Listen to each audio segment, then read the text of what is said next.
আজকে আমরা জানবো যে ঘনত্ব এবং আপেক্ষিক গুরুত্বের মধ্যে কি পার্থক্য রয়েছে। এটা হচ্ছে ঘনত্ব, এখানে আপেক্ষিক গুরুত্ব।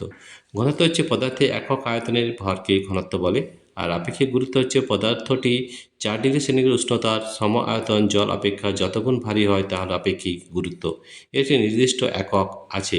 আপেক্ষিক গুরুত্ব দুটি ঘনত্বের অনুপাত বলে এটি বিশুদ্ধ সংখ্যা, এর কোনো একক নেই।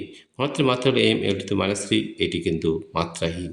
ঘনত্বের মান বিভিন্ন এককে বিভিন্ন হয়, যেমন সিএস পদ্ধতিতে সিসার ঘনত্ব হলো 11.3 গ্রাম পার কিউবিক সেন্টিমিটার। এসআই পদ্ধতিতে সিসার ঘনত্ব 11300 কেজি পার মিটার কিউব।